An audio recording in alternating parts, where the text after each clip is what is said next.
couple big rulings from the Supreme Court coming out this morning. Just moments ago, the Supreme Court ruled the president must turn over tax records to New York prosecutors. It was the Manhattan ruling. It was a 7-2 decision with Trump Justices Kavanaugh and Gorsuch ruling in the majority there. However, they did block Congress from accessing the president's taxes, at least for now. They punted to the lower courts. Joining us now with brand new reaction is Hogan Gidley, National Press Secretary for the Trump 2020 campaign. So, Hogan, instead of representing the White House, you're representing the campaign. Welcome in your new role this morning. First, your reaction on these rulings from the highest court this morning. Thank you so much for the welcome. I just say that this obviously is being kicked back down to the lower courts to be relitigated. The problem is for the Democrats that this exposes a purely partisan political attack that's been going on against this president for quite some time. And I hate to say it, but this issue was already litigated back in 2016. The president put forth more than 100 pages of documents outlining his taxes and the companies he owns and the business dealings he's had. And what did we find out? He's rich. He's a billionaire. He owns it. He's been very successful in the private sector. But he gave all that up to come be the president of the United States to make the American people's lives better. He's done that at every single turn, and we'll put that record up against anybody's. All right. So the Manhattan DA, Vance, called this a tremendous victory on the part of his case. And the president has responded saying that this is political prosecution.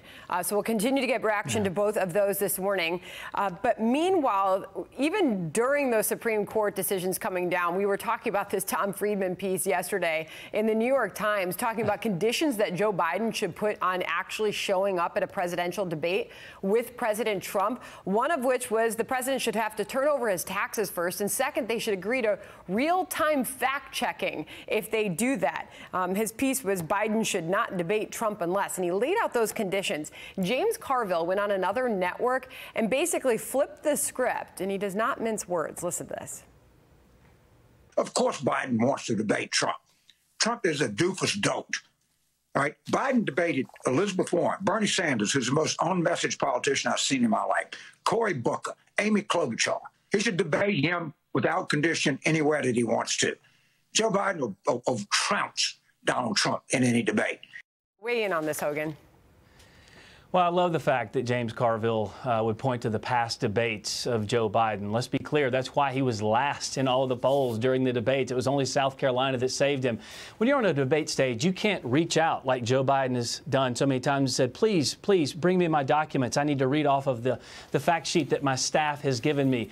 You're going to hear interesting comments from Joe Biden about how children love his leg hair and how he used to coax children up onto the porch with ice cream during quarantines. Whoa. And how he doesn't know the dates of 9/11, when it happened, what year. Hogan, those are things about that whether or not the president wants to debate Joe Biden, and whether or not inside the Joe Biden camp they're urging Joe Biden to debate Donald Trump. Who benefits the most from a debate?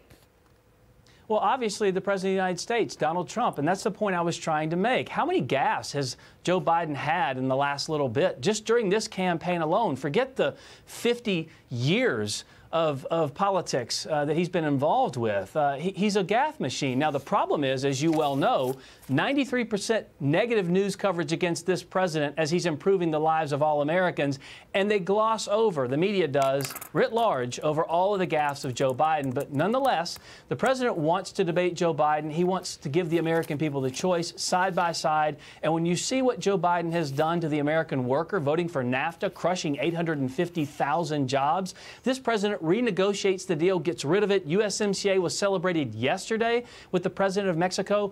That could lead to 600,000 jobs and $235 billion into GDP. He's helped the American worker at every turn. Joe Biden has crushed the American worker. And on top of that, Joe Biden is waging a war on the American way of life. Your jobs will not be safe. Your family will not be safe. Neither will your way of life be if Joe Biden is elected. Got it. Okay, so that's the messaging on the part of the Trump campaign. There are some massive ad buys on the part of the Trump campaign as well. Is that a sign of strength or weakness? It's a question we're posing on FoxNews.com.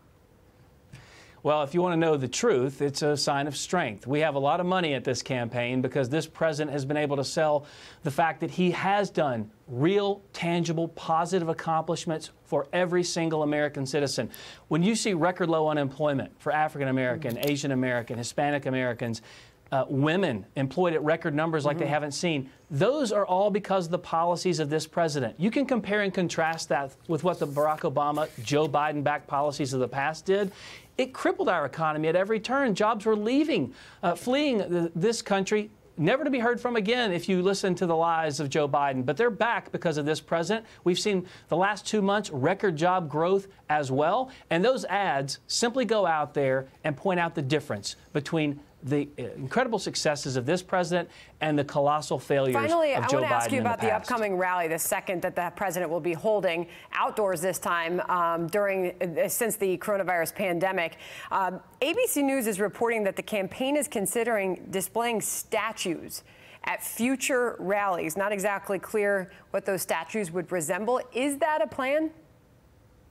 Well, I'm not going to get ahead of what we do as far as planning is concerned with the campaign, other than to say, per usual, we will have temperature screenings for everybody who comes there, hand sanitizer for those as well, masks, we encourage people to wear those.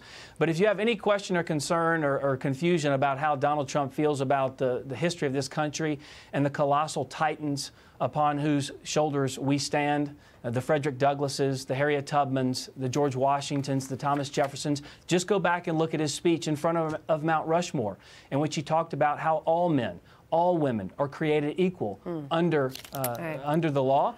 And because we are all created in the image of an almighty God, he wants equality and fairness for everybody, regardless of race, religion, or color or creed. Got it. Okay. Hogan Gidley joining us from the Trump campaign. Your first time joining us in that new role. Appreciate your time this morning, Hogan. Come back soon. Thank you. Thanks so much, Sandra.